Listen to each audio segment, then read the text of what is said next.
What's going on, my broskiis? My name is Toadski, back again, here to bring you guys yet another One Piece Treasure Cruise video. So this is going to be the video talking about KIZUNA Clash. KIZUNA Clash just went live. I just started recording here as news time has clicked over. I did go over to my mail though, and I did realize that there is an additional mail here to celebrate the release of OPTC Run. There was a social media campaign to get a bunch of medals. Apparently it's 55 medals, Rainbow Tavern medals. Remember, if you did see my community post, you can actually not pick up these mails and you can delay the expiration of these medals. However, you do see that the one at the bottom here only has 16 hours left, meaning I do need to pick this up so that, you know, otherwise if I don't, it's just going to go away. You're going to lose it. So you do have to pick it up before that time period, but it does extend the duration of that expiration by 4 or 5 days. So do keep that in mind, because it'd be a good thing to do if we know that a banner is going to be coming out sometime in the near future, right? So that's what I'll be doing to hoard these to ensure that I have a lot of expiration. Of course, if you need to do some summons, you can just, you know, pick up the mails whenever you need them, right? But anyways, let's go over to the Pirate Alliance KIZUNA Clash and have a look at some of these new updates that have come out since 15.1. Of course, one of the things that they mentioned was they actually gave away one of the Turbo KIZUNA potions, whatever it is. Honestly, I'm going to just be hoarding those. I don't think there's much of a reason to use them in normal KIZUNA clashes, so there's that. Let's go ahead and just quickly jump in and do this, just to acquire the regular boss coins, and we can start our stamina refreshing. Of course, if you guys don't know, make sure to use your dupe dropping captains against the preliminary quest, because you can get, you know, really good lucky drops. You can get like 10 times additional drop tokens, which is really useful. So make sure to go ahead and use your dupe dropping captains. This is the typical team that I use. Bobbin is basically here because he does have some pretty good utility, but you don't necessarily need it. Like you just don't. So I use Elizabeth to clear the first stage, I use Enel to clear the second stage, and then I use Zorajura on the final stage, and that's pretty much all you really need to do. This was this combo of Elizabeth, Enel, and Zorajura was like the go-to combo to basically speed farm like the turtle times back in the day. They were just super useful for that.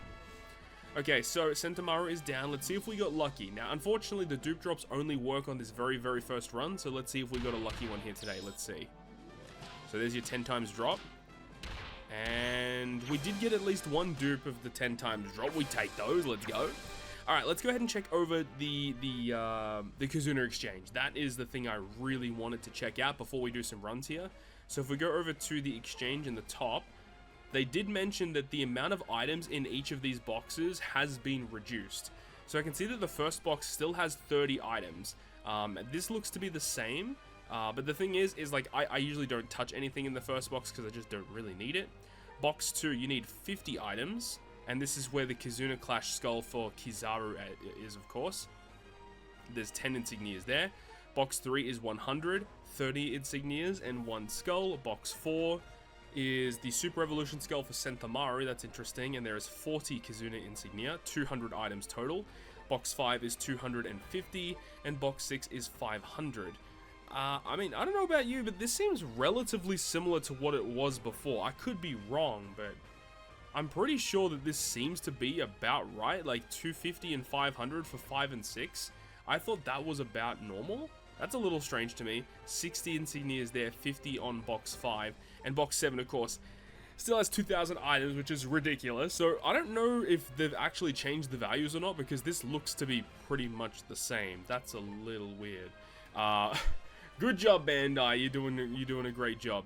Of course, I gotta let all this download because I have a new mobile device, so it's gonna download basically all of the game's assets again. So we'll be back once this is finished. Okay, so now that download is finished, one thing that I always do, I always pick up these cheap KIZUNA potions. You know, this one is only 1 KIZUNA insignia. This one is 5. Definitely a good purchase. But then from here on out, like 25 is a bit steep, I think. I'm still going to purchase this one. I never purchased the one for 100 insignia. I don't feel that's worth it. But the fact that like what is that? 31 insignias to get 3 additional potions. Like personally, I don't need to use a ton of insignias. So I feel like I will earn that back as I get through the boxes anyway.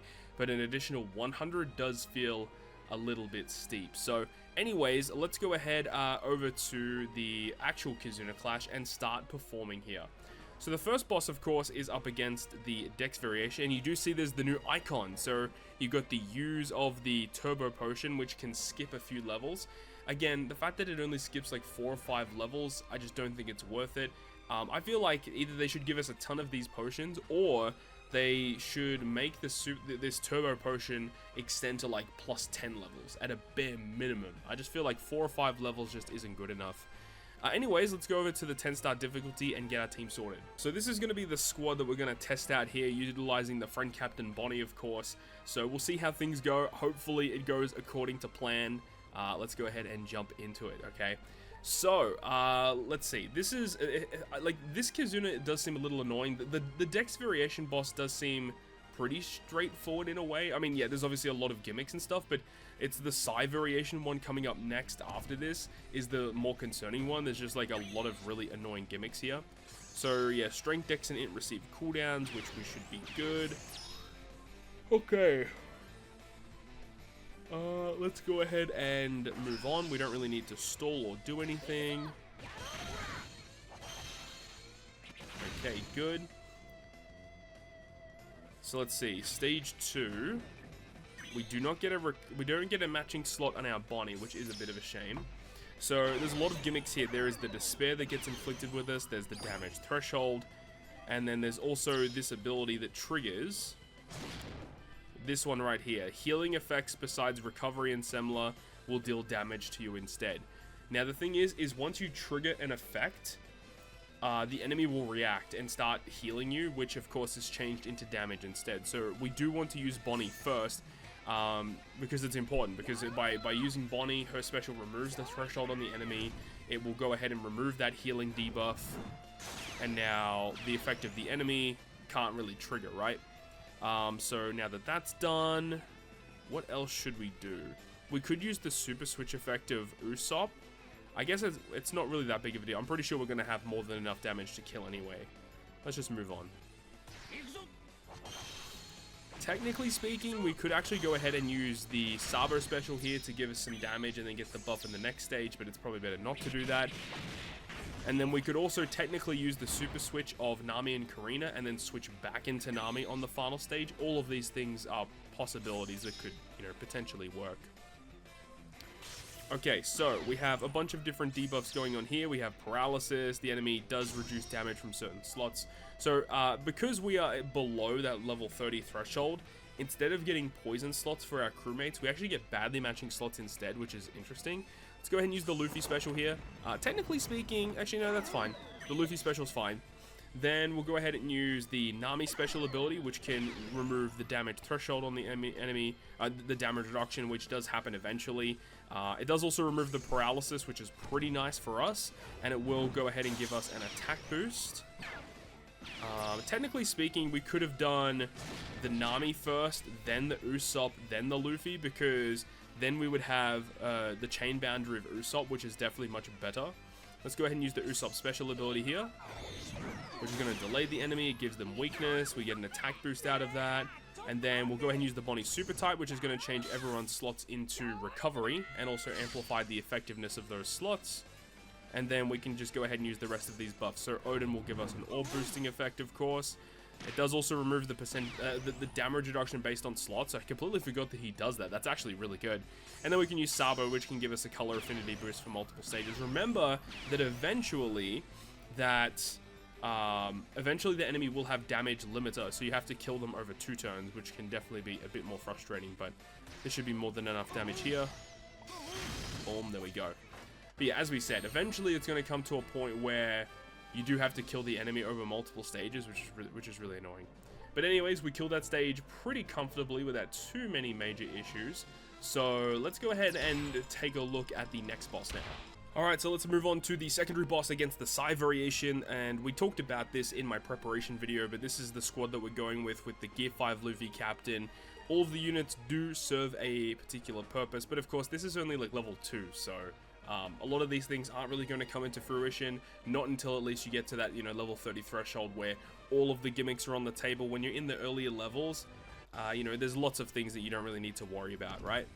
So, let's move on. Here we go with Kuma here, who gives us to Fighter, Free Spirit, and Cerebral.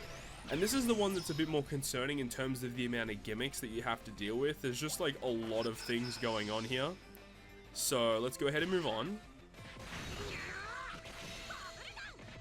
Okay, stage 2. Top row slots block, 1 turn or block, 4 hits of hunger, which we are removing via the Sanji and the Bonnie potential abilities. That's one thing I didn't check. I didn't check the Bonnie potential abilities. Hopefully there is enough. Let's see. Okay, good. So Sanji has max level, and then you need at least to remove 2 hits of hunger with Bonnie, because Sanji removes 2, you need at least 2 from Bonnie in order to get around everything. There's also the chain attack down, which is really frustrating, so let's go ahead and use our super swap here of Usopp and Lilith. Main purpose of this is to just generate slots. Remember that the enemy does have a gimmick right here where they do take less damage from recovery slots, so that is kind of annoying, but it's actually not that big of a deal because we're going to just use Bonnie here anyway. So Bonnie, of course, being able to give us an attack boost, and it does remove threshold and stuff, so that's going to be fine. It does remove the orb damage reduction effect as well. I'm pretty sure, I thought it did. I'm pretty sure maybe there's an additional gimmick behind that. Either way, not really a big issue. And then we're also going to use the Usopp special ability. So the purpose of this is because Usopp and Lilith state that if you have an attack boost when you launch the special, instead of getting the normal attack boost from Usopp and Lilith, instead you're going to get a chain boundary buff, which is really good for us because it does last for 3 turns, extended into 4 turns. So we're going to have that for multiple turns, which is great. Now all we need to do is just kill. That should be pretty simple. Let's do it.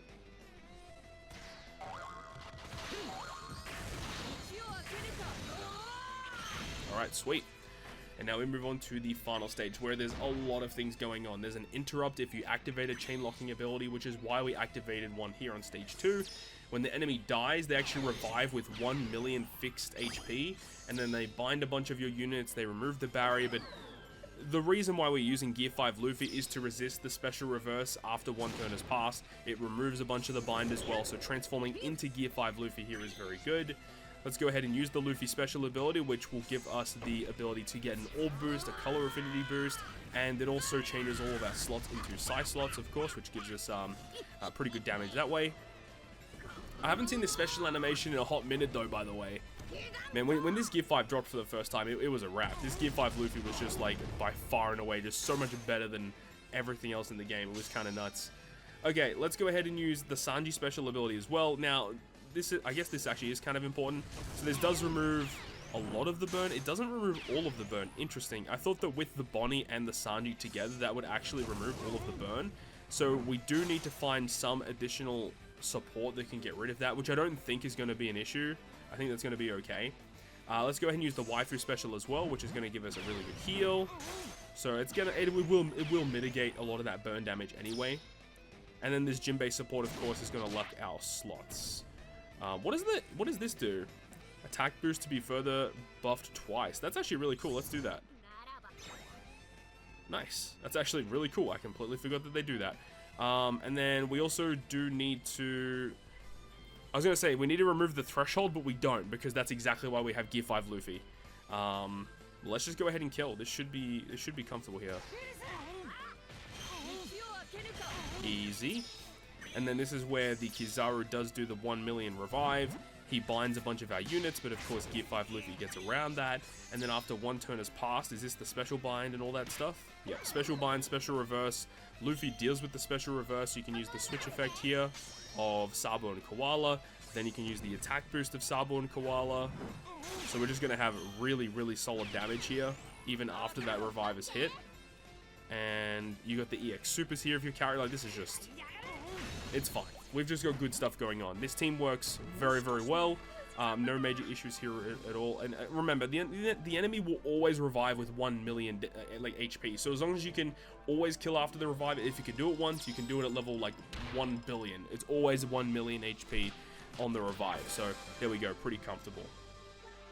So that's pretty much it. That's the breakdown and our run through of the KIZUNA Clash. So remember that we do have the exchange. Make sure to go ahead and pick up all the skulls that you need for Kizaru, as well as the Sentomaru. So if we actually go over to the Super Evolution page and you search like Kizaru, for example, this Rumble Kizaru, which of course is going to be free if you do like 50 clears of Pi Rumble this season. So you do need 5 of his skulls to evolve him.